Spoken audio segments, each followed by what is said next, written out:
أعوذ بالله من الشيطان الرجيم. بسم الله الرحمن الرحيم. الحمد لله رب العالمين. الرحمن الرحيم. مالك يوم الدين. إياك نعبد وإياك نستعين. اهدنا الصراط المستقيم. صراط الذين أنعمت عليهم غير المغضوب عليهم ولا الضالين.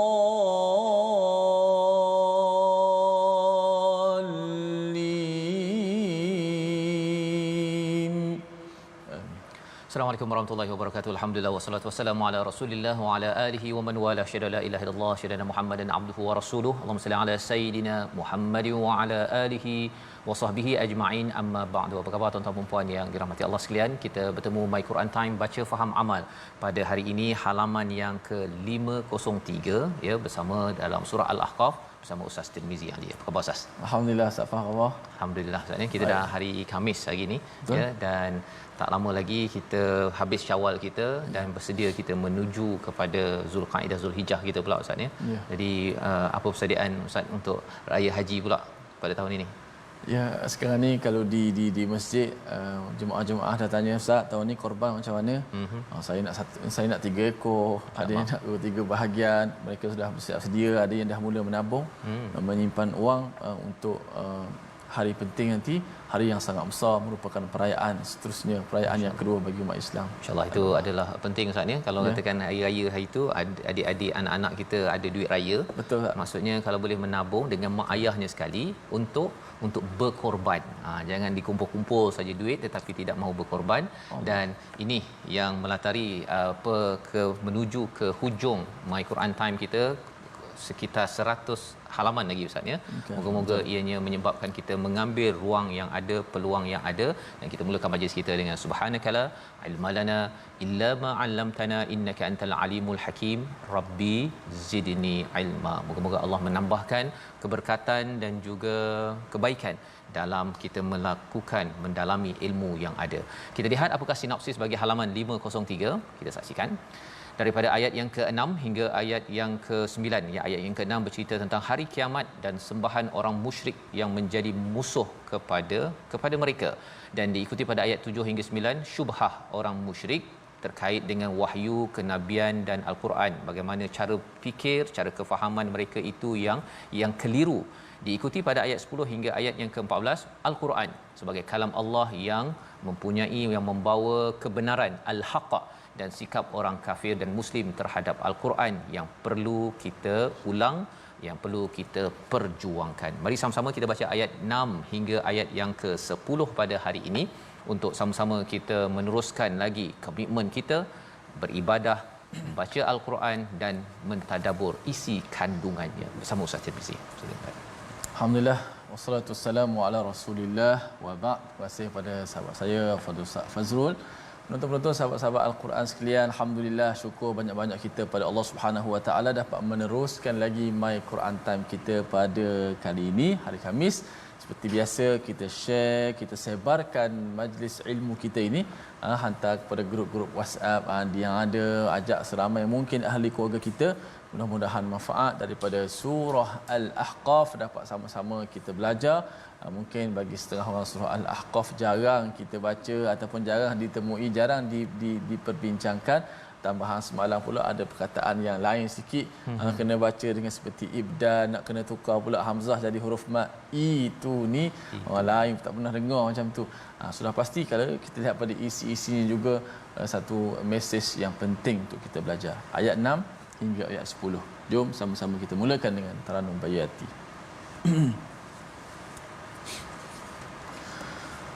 أعوذ بالله من الشيطان الرجيم وإذا حشر الناس كانوا لهم أعداء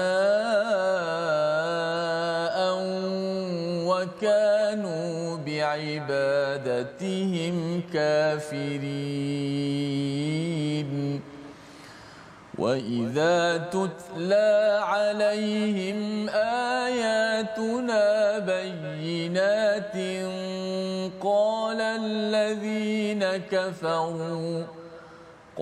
الذين كفروا للحق لما جاءهم هذا سحر مبين أم يقولون افتراه قل إن افتريته فلا تملكون لي من الله شيئا هو أعلم بما تفيضون فيه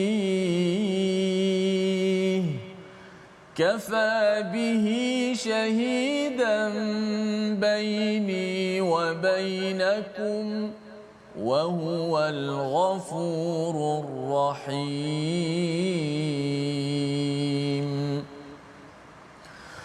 قل ما كنت بدعا من الرسل وما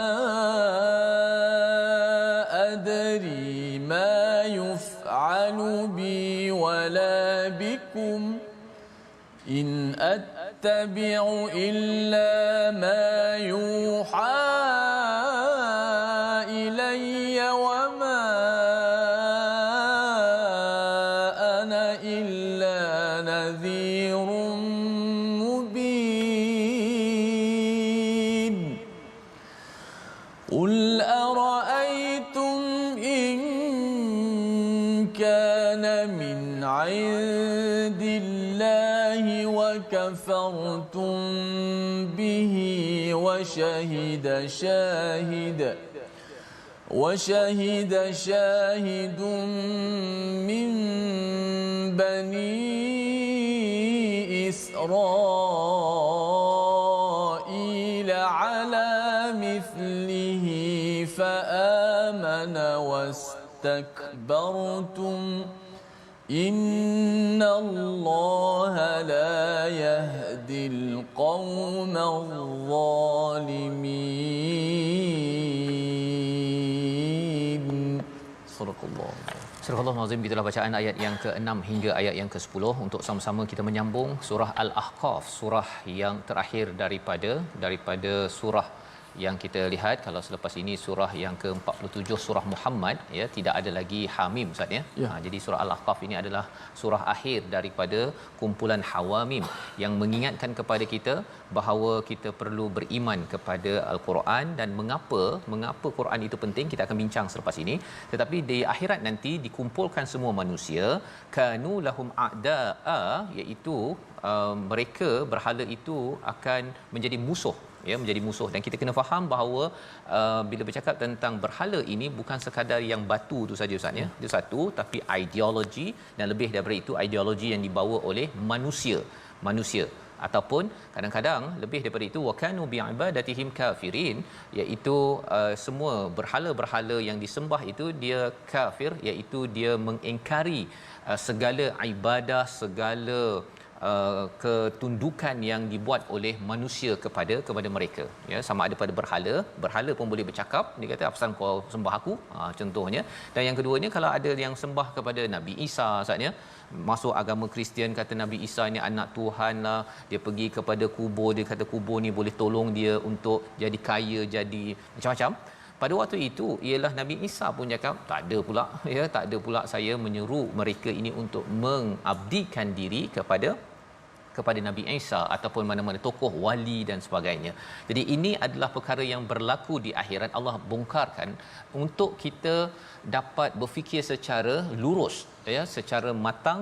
Wa idza tutla alaihim ayatuna, bila dibacakan, ya, Apa kesan bila kita bersama Quran ini? Bila dibacakan ayat-ayat kami yang mempunyai kejelasan, mempunyai bukti yang jelas, cara berfikir yang bagus.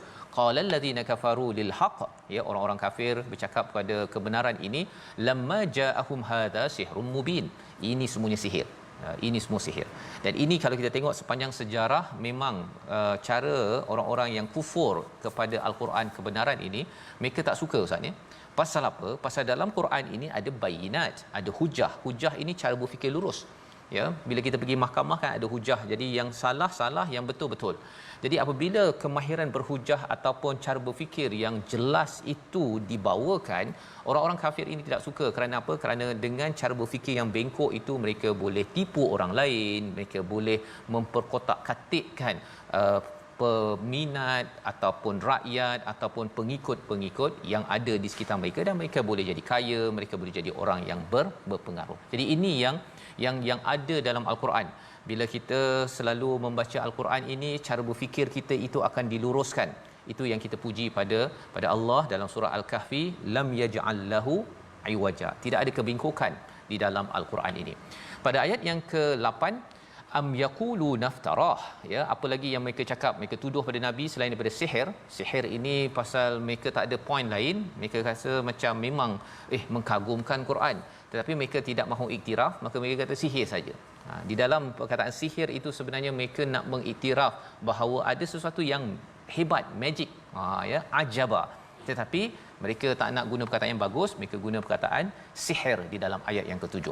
Selain itu mereka kata ini dibuat-buat. Nabi Muhammad ni buat-buat saja kitab ini, dan Allah ajar pada Nabi, ajar kepada kita lah Ustaz. Kalau kita kata, ada orang kata alah Quran itu sebenarnya dibuat-buat saja kan, Muhammad, kalau saya di US dulu, dia kata Muhammad did it, kan, yang buat perkara ini. Jadi diajarkan kepada kita, iniftaraituhu fala tamlikuna li minallahi syai'a, ya, jika aku mengada-adakannya, maka kamu tidak berkuasa sedikit pun menghindarkan aku daripada azab Allah. Maksudnya kalau aku buat tipu-tipu, ya, menipu, kalau Allah azab, kau tak ada boleh buat apa-apa pun, aku yang kena, bukan kau, kan. Jadi itu cara penghujahan yang diajarkan pada Nabi.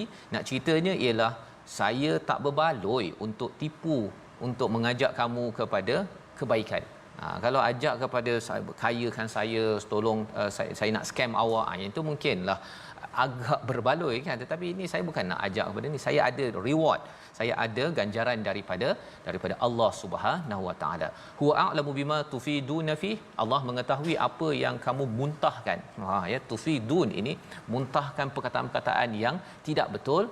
Kafa bihi syahidan baini wa bainakum, cukuplah Allah, ya, cukuplah Allah menjadi saksi di antara aku dan engkau. Wa huwal ghafurur rahim, sesungguhnya dia amat pengampun, maha penyayang. Menurut daripada salah seorang ulama, iaitu Ibnu Kathir, ya, ataupun Al-Biqai menyatakan, dia kata apa sebab di hujung ayat yang ke-8 itu ada wa huwal ghafurur rahim, Ustaz, kan. Nampak dia awal tu mereka kata kutuk Nabi, kemudian Nabi kata tak berbaloi pun, kalau aku diazab Allah, kamu tak ada share pun, ya. Dan cukuplah aku dengan engkau disaksikan oleh Allah SWT. Di hujung itu wahwal ghafurur rahim. Mengapa? Kerana di situ ada mesej penting untuk kita juga yang mengikut pada Nabi Muhammad sallallahu alaihi wasallam. Bila orang dah tak suka Ustaz, ya, kita sampaikan kebaikan, lepas tu orang komen kata entahlah penipulah apa sebagainya, kita jangan jadi orang yang marah ataupun merespon dengan negatif, tetapilah respon dengan cara apa? Biarlah Allah menjadi saksi antara kita. Allah Maha Pengampun, Maha Penyayang. Kita pun tak apalah, kita doakan dia itu diampunkan, bertaubat, dan akhirnya mohon Allah beri rahmat kepada orang tersebut. Jadi bukannya kita marah-marah, tetapi kita mendoakan keampunan, mendoakan Allah memberi rahmat apabila orang ini kembali kepada Allah Subhanahu Wa Taala. Selain daripada itu, diajarkan kepada Nabi sallallahu alaihi wasallam sebagai panduan juga untuk kita bagaimana respon kepada orang yang tidak mahu beriman kepada wahyu. Ayat 9 kita baca sekali lagi bersama Ustaz Tirmizi Ali. Silakan Ustaz. Baik, kita akan baca ayat yang ke-9 untuk melihat respon dalam peristiwa ini, dan mudah-mudahan ayat ke-9 yang kita baca ini dapat sama-sama kita dapat follow betul-betul, kita dapat ikut wahyu ilahi ini, mesej yang nak disampaikan kepada kita. ayat ke-9. Qul ma kuntu ada perkataan bid'ah di situ ha. Nah, ada kata bid'ah. A'udzubillahi minasyaitonir rajim. Qul ma kuntu bid'an minar rusuli wa ma adri ma yuf'alu bi wala bikum in attabi'u illa ma yuha ilayya wa ma ana illa nadhirun mubin. Sadaqallahul azim. Surah Al-Azim, katakanlah wahai Muhammad, aku bukanlah rasul yang pertama di antara rasul-rasul dan aku tidak tahu apa yang akan dilakukan terhadapku dan terhadapmu. Aku hanya mengikuti apa yang diwahyukan kepadaku dan aku hanyalah pemberi peringatan yang menjelaskan. Jadi ini cara Nabi diajarkan, ini juga yang kita perlu belajar. Aku bukanlah rasul yang pertama. Istilahnya ma kuntu bid'an minar rusul. Bid'an minar rusul ni maksudnya membuat bid'ah maksudnya. Membuat inovasi, cakap mesej yang saya sampaikan ni saya buat-buat, amalan yang saya bagi ni, solat ni buat-buat, baca buat-buat. Ini semuanya ada asas dan asas ini bukannya bermula sekarang. Ia bermula seawal rasul-rasul yang terdahulu, ada sejarah.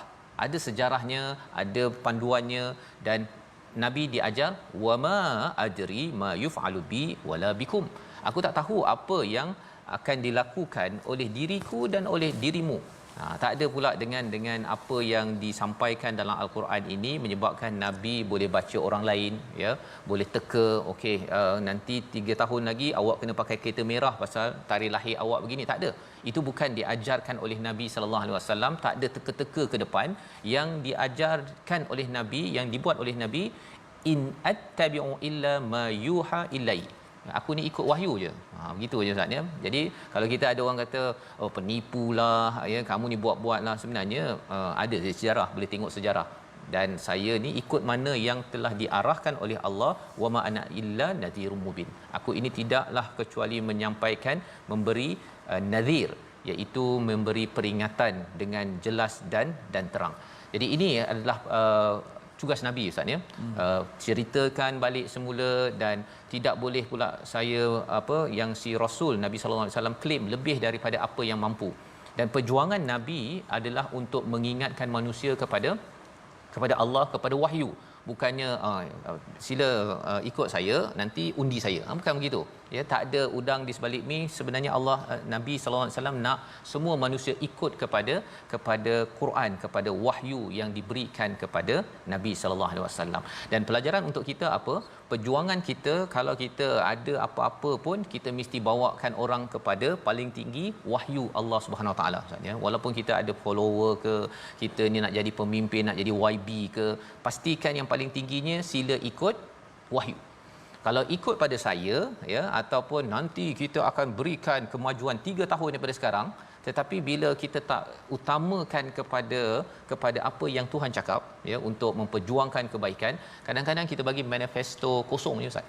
Dan kita bukan tahu pun, ya, dinyatakan Nabi, wama adri ma yuf'alu bi wala bikum. Ya, aku tak tahu apa yang aku akan buat, ya, kepada diri aku pun aku tak tahu, diri engkau pun aku tak tahu. Jadi kalau ada orang yang jual bulan dan bintang Ustaz ni, dalam nak mengaut pengaruh ataupun nak jual barang dan sebagainya, orang-orang ini kita kena beri perhatian kerana ada udang di sebalik mi ini, kadang-kadang ianya tidak benar. Dan ini diingatkan lagi pada ayat yang ke-10. Banyak Nabi diajarkan Ustaz. Pasal apa? Pasal mereka dah tuduh macam-macam. Cara nak balas itu Allah beritahu. Qul ara'aytum in kana min 'indillah wa kafartum bihi wa shahida syahidun min bani Israil ala mithlih. Ya, beritahulah aku apa pendapatmu jika sebenarnya al-Quran ini datang daripada Allah dan kamu mengingkarinya, padahal ada seorang saksi daripada Bani Israel yang mengakui kebenaran yang serupa dengan al-Quran lalu dia beriman. tetapi kamu menyombongkan diri. Jadi ini argumennya. Apa pendapat kamu? Dia si ada pendapat lagi Ustaz ya. Memang kebenaran dah ada, tapi cara bercakap Nabi itu juga diajar. Sebagaimana kita belajar dalam surah Yasin, cara kita nak berhujah itu dia bukan main marah-marah saja. Ya, dalam surah Yasin dia ajar agar kalau yang teruk kembali pada kita, pada penceramah. Tapi kalau yang baik-baik serahkan kepada pendengar. Pasal apa? Tak nak kita menyakitkan hati pendengar dan mesej tak sampai. Itu yang kita belajar dalam surah Yasin. Dari sini dinyatakan, apa pendapat kamu? Kalau ada salah seorang daripada Bani Israel yang dia percaya kepada apa yang ada dalam Al-Quran ini. Salah seorang daripada Bani Israel yang dirakamkan dalam Al-Quran adalah Abdullah bin Salam yang berada di Madinah, ya. Dan kalau merujuk yang lama, kita bercakap tentang Nabi Musa alaihi salam. Kita akan sambung ya selepas ini, tapi kita lihat dahulu apakah perkataan pilihan pada episod kali ini. Bada'a, yang pertama, mengadakan sesuatu yang baru, 4 kali disebut di dalam Al-Quran, dan kefahaman kita tentang bada'a ini ialah sesuatu yang tidak ada asas, dan itu dinafikan oleh Nabi sallallahu alaihi wasallam. Dan inilah yang kita ingin jaga dalam hidup kita. Dalam masa yang sama, bukanlah kita melabel orang, oh orang ni buat bid'ah ya, orang ini bid'ah itu bukan kaedahnya. Kita menjaga diri kita daripada buat sesuatu yang tidak ada asas. Asasnya di mana? Daripada Quran, daripada sunnah, daripada nabi, sahabat yang pernah melalui jalan yang benar. Kita berehat sebentar, kembali My Quran Time, baca faham amal insya-Allah.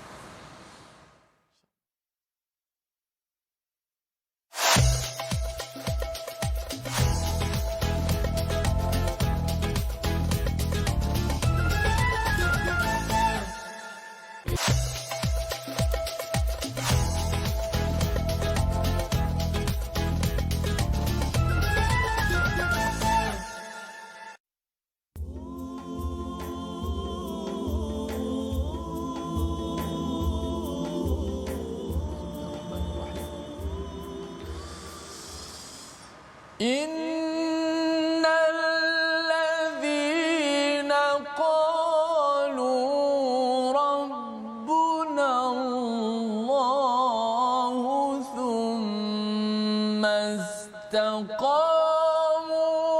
فلا خوف عليهم ولا هم يحزنون.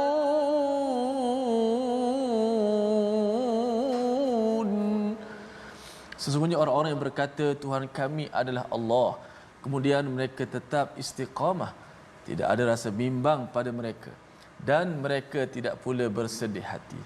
Inilah petikan ayat daripada ayat yang ke-13 muka surat 503, ayat yang saya kira sangat penting untuk dibicarakan pasca Ramadan ini, dan kita berada pada Syawal. Inilah ayat sebenarnya kekuatan kepada kita untuk bagaimana kita mencari formula untuk terus kita mengingati ataupun memori indah Ramadan dapat diteruskan pada bulan-bulan yang lain. InsyaAllah Safah nanti akan terangkan. Kita ambil sikit tajwid sebelum kita teruskan lagi ayat seterusnya. Baik, kita lihat di slide kita contoh daripada ayat yang ke-9, in attabi'u illa ma yuha ilayya wa ma ana illa nadhirun mubin. Berapa banyaklah huruf hamzah dekat situ. Berapa banyak. Sempurnakan baris huruf hamzah dalam ayat ini. In 1, at 2, attabi'u illa 3, ma yuha ilay 4, wa ma ana 5, illa ada 6 huruf hamzah dalam ayat ke-9 ini. Okey, huruf hamzah tempat dia juga jauh daripada mulut. Hamzah berada di pangkal, paling jauhlah dia berkongsi tempat dengan ha. Huruf hamzah berkongsi tempat dengan ha simpul. Tetapi huruf hamzah lebih kuat. Dia lebih kuat kerana dia sifat lebih kuat daripada ha. Akan tetapi huruf hamzah ni bila antara kesalahan yang ketara bila menyebut huruf hamzah ialah tidak jelas huruf hamzah tu. Disebut sepatutnya a, i, u. Tetapi bila dalam bacaan kesalahan yang biasa berlaku disebut macam ni. A, i, u. Tidak jelas u, tidak jelas i-nya. Dia bunyi i. Kita nak i. In a, in a, jangan inat. Itu huruf hamzah tu kesalahan yang ketara. So kita kena jelaskan semua huruf hamzah. Jangan kita sebut macam ni. In attabi'u illa tabi'u illa, tak jelas. Patutnya in attabi'u illa. Nampak? Illa kalau kita sebut secara satu huruf je. Illa bila sambung yang agak sukar sikit. Attabi'u illa. Okey, kita baca daripada awal. In attabi'u illa ma yuha ilayya wa ma ana illa nadhirun mubin. Itulah sedikit sebanyak pengajian kita pada kali ini. Huruf hamzahnya. Jadi jelaskan huruf hamzah. Jangan kita menyebut hamzah seperti mana tak jelas bunyi ha, ai, u. Tapi biar bunyi a, i, u. Sifat tertahan itu tetap ada walaupun dia berbaris. Kalau dia mati lagi jelaslah ketertahanan tu. La yu'minun. Ni berbaris a, i, u. Jangan ha, ai, u. Tu huruf hamzah. Wallahu a'lam. Safa. Terima kasih ucapkan pada Ustaz Tirmizi cara membaca tadi tu Ustaz ni, pasal bila saya mendengar penerangan tadi tu dia bila bercakap tentang at-tabi' itu maksudnya dengan jelas dan dia ada satu keyakinan ketika bercakap itu bercakap dengan at-tabi' ataupun ilayya kan, dia tak berapa yakin untuk menyatakan bahawa saya mengikut kepada apa, tidak ikut kecuali apa yang diwahyukan oleh Allah Subhanahu Wa Taala.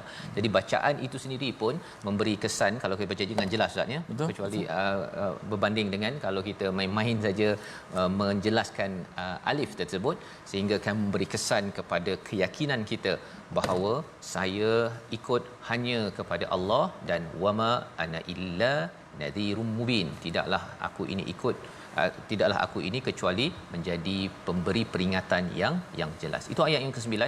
Nabi bercakap kepada orang-orang yang meragui, yang menuduh Nabi sebagai ahli sihir yang jelas. Maka pada ayat yang ke-10 di hujung itu mengingatkan kepada kita bila Nabi bercakap berkali-kali bahawa ada orang dahulu yang juga bersaksi kepada al-Quran ini, fa amana wastakbartum, tetapi kamu ini sombong. Innallaha la yahdil qaumal zalimin, sesungguhnya Allah tidak memberi hidayah pada orang yang zalim. Apa maksud zalim di sini? Orang yang sombong Ustaz. Ya. Sombong ini adalah merendah, maksud sombong dalam ayat ini ya. Kalau dalam ayat lain bercakap tentang syirik, innasyirka la zulmun azim dalam surah Luqman. Di sini bila kita, itu sebabnya cara tadabbur, bila kita tengok perkataan tu nampak macam berulang, kita kena tengok ayat sebelum dan selepasnya itu apa siap ataupun dia punya konteksnya, agar kita dapat memaknai benar-benar. Zalim di sini adalah orang yang sombong. Sombong pada apa? Sombong pada Quran Ustaz. Orang lain dah ikut dah, zaman dulu orang dah ikut, kemudian ini datangnya daripada Allah, aku bertanggungjawab bercakap perkara yang benar, tapi kalau masih lagi sombong kepada kebenaran, zalim. Dan orang sombong susah mendapat hidayah Ustaz. Ya. Susah mendapat hidayah. Itu sebabnya kita nak belajar lagi pada ayat yang ke-11 hingga ayat yang ke-14 bagaimana lagi respon orang-orang kafir bila mereka ini sombong sehingga kan membawa kepada hidayah jauh daripada mereka. Dan perkataan-perkataan mereka ini kita kena jaga-jaga, jangan sampai kita ulang dalam versi 2022, 2023 ataupun tahun-tahun yang mendatang. Ayat 11 hingga 14 bersama Ustaz Tirmizi. Baik, alhamdulillah, terima kasih kepada Ustaz Fazrul yang memberi pencerahan kepada kita begitu jelas. Itulah ayat-ayat Al-Quran yang begitu kaya dengan makna. Satu perkataan saja tapi membawa beberapa makna. Yang mungkin kita tahu satu, dua, rupanya ada lagi perkataan yang sampai 10, 11 makna. Subhanallah, mengikut konteks ayatnya. Sebab itu penting untuk kita belajar dengan guru, dengan para asatizah supaya kefahaman kita betul-betul terbimbing, insya-Allah. Baik, kita baca ayat ke-11 hingga ayat ke-14. A'udzubillahi minasyaitonirrajim. وقال الذين كفروا للذين آمنوا لو كان خيرا وقال الذين كفروا للذين آمنوا لو كان خيرا ما سبقونا إليه وإذ لم يهتدوا به فسيقولون هذا إفك قديم ومن قبله كتاب موسى إماما ورحمة وهذا كتاب مصدق لسانا عربيا لينذر الذين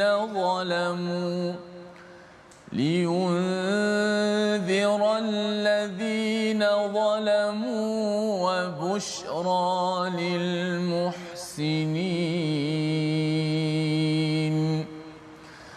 إن الذين قالوا ربنا الله ثم استقاموا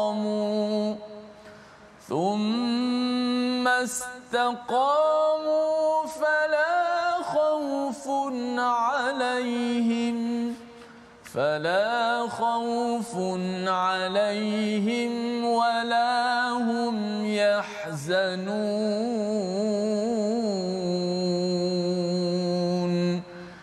أولئك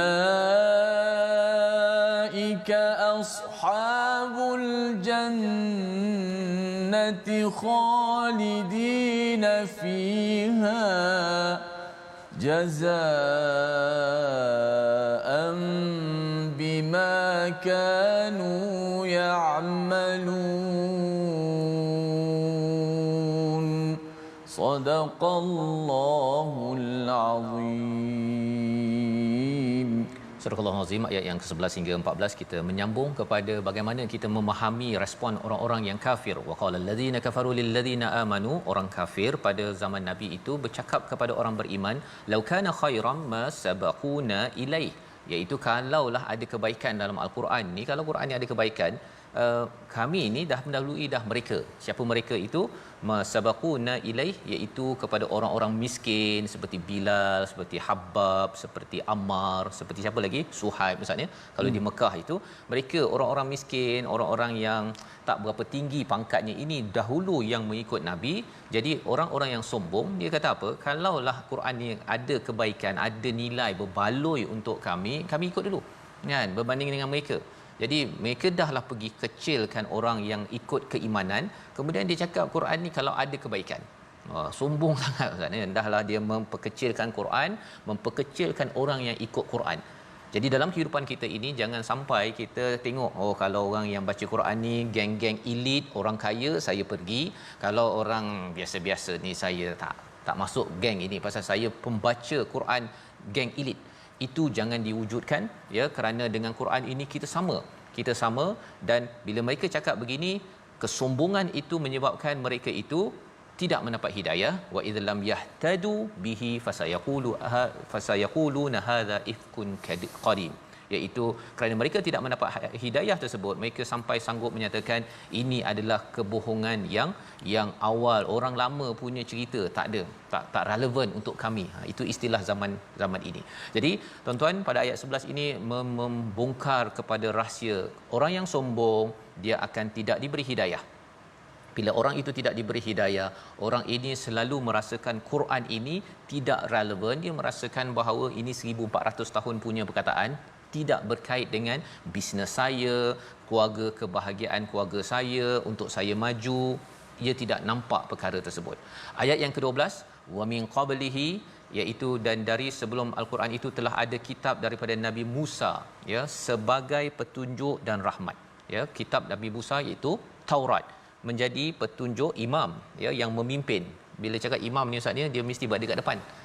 Jadi bila bercakap tentang Taurat menjadi imam kat depan ini, memimpin, Quran yang kita ambil ini juga dia perlu diletakkan ke depan. Berbanding dengan tengok keadaan lah, kalau sempat saya rujuk, saya tak sempat tak rujuk, bukan. Kalau imam ini dia kat depan dan dia menjadi sumber kasih sayang ataupun rahmah daripada Allah kepada orang-orang yang beriman. Ini yang berlaku pada kitab Nabi Musa. Wa hadza kitab, Quran ini adalah musaddiqul lisanan arabiyyan liyunziral ladzina zalamu. Quran ini adalah berbahasa Arab, ya, berbahasa Arab untuk memberi peringatan pada orang yang zalim. Zalim dalam konteks ini apa? Tadi orang yang sombong, Ustaz. Sekali lagi dia merujuk balik kepada ayat tadi, sombong, kerana sombong ini dia merosakkan kepada satu negara, satu negeri.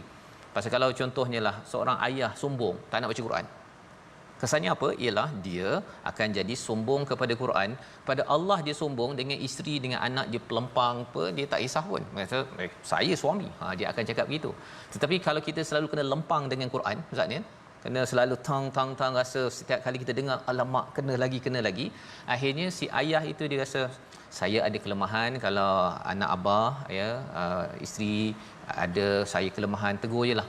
Tegur kerana saya tahu, kan, saya tahu bahawa saya ada kelemahan, dan itu adalah wa busyra lil muhsinin, ya, berikan kabar gembira kepada orang yang muhsin. Orang muhsin ni dia bukan terus jadi baik, Ustaz, ya.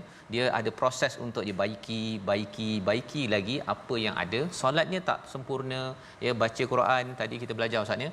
Bila belajar hari ni ataupun semalam ada perkataan itu ni tak pernah saya dengar pula sebelum ni, kan. Tapi bila belajar, baru tahu. Kita baiki lagi, dan itu adalah muhsinin yang Allah kata pada ayat 12 itu. Quran memberi kabar gembira kepada orang-orang yang nak baiki, dan akhirnya Allah gelar sebagai orang yang berbuat baik.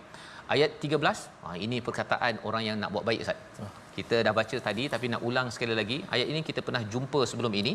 Bagaimana perkataan ini sebenarnya adalah perkataan yang akhirnya malaikat, kalau dalam surah sebelum ini, malaikat siap lagi menawarkan, menemankan sampai ke syurga. Itu kalau dalam surah sebelum ini. Ayat ini, ayat 13, apakah isinya? Mari kita sama-sama baca dan kita lihat tawaran daripada Allah pada ayat 14. Silakan. Baik, kita baca ke-13. Mudah-mudahan sama-sama dapat kita ambil manfaat. Yang penting untuk kita terus berjalan daripada bulan Syawal, selepas ni masuk Raya Korban dan sebagainya, kita dapat terus istiqamah. Sudah pasti ada berita gembira dalam ayat ini yang diberikan. Namun mungkin soalan saya juga pada Ustaz Fas, nak istiqamah macam mana, Ustaz Fas? Nak istiqamah selepas daripada Ramadan tu. Ramai orang tanya, madza ba'da Ramadan? Apa selepas Ramadan nak buat ni? Okey, kita baca terlebih dahulu ayat 13. A'udzubillahi minasyaitanir rajim. Innal ladzina qalu rabbuna Allahu thumma istaqamu fala khawfun 'alaihim wala hum yahzanun.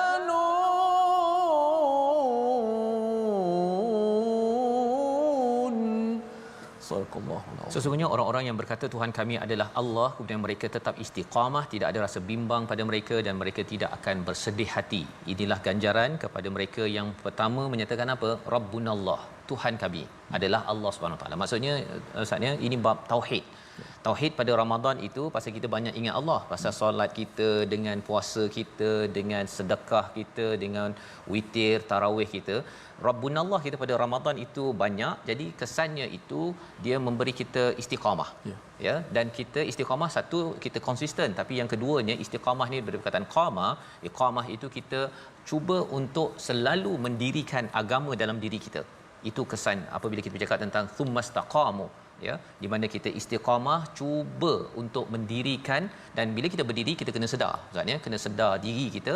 Jadi kita kena sentiasa tahu bahawa okey, saya ni di bulan Syawal, saya masih ada Allah Rabbunallah yang sama, maka saya akan terus mendirikan apa sahaja kebaikan yang saya pernah buat pada bulan Ramadan. Dan lebih daripada itu, bila bercakap tentang Rabbunallah ini, Kalau dalam bulan Ramadan ada tarawih Ustaz kan, tarawih dan witir. Tarawih sekarang tak ada tapi witir ada lagi. Jadi kita cuba kekalkan witir kita ya. Pada Ramadan ada tahajud ya. Sebenarnya boleh kita ambil kalau tak pun 8 rakaat, kita ambil 2 rakaat. Kita ambil, kita tak ada puasa yang wajib, puasa sunat Ustaz. Bukan mudah kan pasal nak puasa, tetapi taklah sampai sepanjang bulan. Dan ini kita tengok Ramadan, kita ambil dos yang kecil untuk kita teruskan, maka itulah istiqamah yang ganjarannya tidak ada takut, tidak ada sedih. Ulaika ashabul jannah khalidina fiha jazaa'an bima kanu ya'malun. Mereka mendapat syurga kekal dalamnya, ganjaran kepada mereka yang beramal. Ada soalan Ustaz ya? Ada soalan katanya dalam hadis Nabi, tiada seorang pun dari kalian masuk syurga kerana amalnya. Allah. Tapi dalam ayat ini jazaa'an bima kanu ya'malun, balasan bagi mereka yang beramal. Jadi kita kena sedar ini pujian Allah kepada mereka yang beramal, tapi kita ketika beramal kita kena sedar bahawa amal saya pun dibantu oleh Allah dan amal saya pun banyak tidak sempurna, yang kita doa Allah berikan bantuan keampunan kepada kita. Jadi kita sedar dirilah, tak ada pula kita saya dah beramal Allah, saya nak syurga. Itu bukan kaedahnya. Ayat 14 ini sebagai pujian pasal kita berusaha. Ya'malun itu berusaha beramal, dan salah satunya dengan kita membaca Al-Quran. Jadi kita doakan kita istiqamah, dan salah satu istiqamah kita ini kita sudah berada pada juz yang ke-26 dengan usaha pihak ni Ustaz ya, yang production ya, cameraman, abang-abang cameraman yang belakang kita, yang nampak kita berdua ya, termasuk juga yang mengelolakan, salah seorangnya adalah Puan Marhaini Yusof, sekarang ini di ward Ustaz ya, di hospital.